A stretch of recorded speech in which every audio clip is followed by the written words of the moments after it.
Welcome to my EMK 310 home-based practical. For this practical, I've decided to use a flex sensor.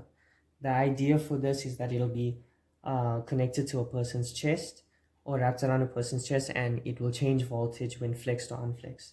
In its unflexed state, it's about 0.9 volts, and in its flex state, it's about 2.7 volts.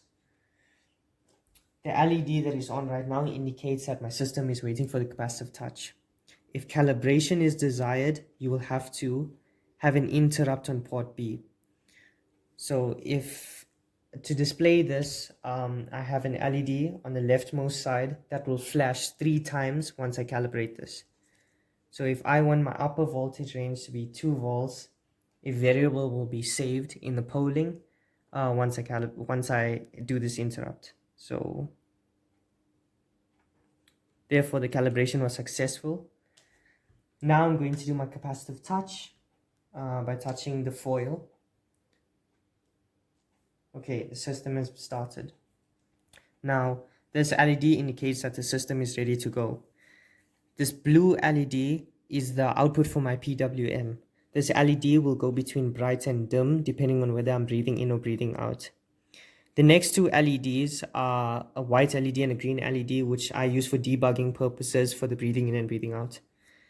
The 4 red LEDs on the right hand side are there to indicate instantaneous breath rate, and the 4 LEDs on the curiosity board are there to indicate an average breath rate over 8 breaths. Now this is the actual functioning of my circuit. So you'll see the instantaneous breath rate. If I take it really slow, goes to 2, really fast, and you will see that my average came on the curiosity board. And you will see that the blue LED is changing from bright to dim.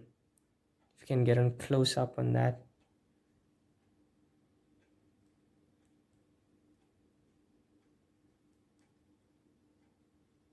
Okay. The last thing for this practical is the second interrupt, which occurs when the timer has rolled over of 8 seconds. This displays as a warning to the user as a breath hasn't been taken in 8 seconds, which is clearly abnormal. As you can see, the trailing LEDs, red LEDs to indicate this. Thank you. This video is to show the correct function of my EEPROM and I2C. I created the read code for address 3 of the EEPROM, and I put whatever's in the address into the working register. This is for debugging purposes, and the same code is in my main sensor code, but it would take too long to step through, and therefore I will read the EEPROM from here. So if we read the EEPROM as it is right now, we'll debug this.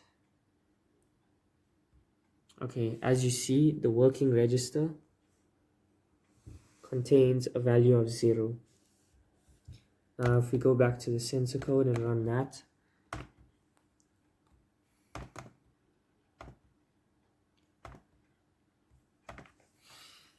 so in my sensor code, the EEPROM will save the value, will only save a value to the EEPROM when 8 breaths has occurred, and it will save a value that is representative of the average. So we'll first take 8 breaths, and as you can see, there's an average of 3 LEDs that are on.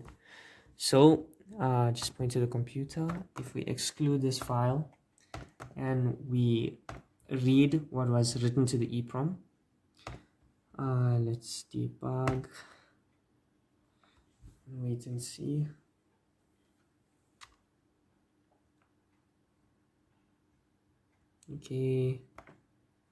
Okay, so we'll see that in the W register, the value of 3 has been saved. So the EEPROM communication was successful.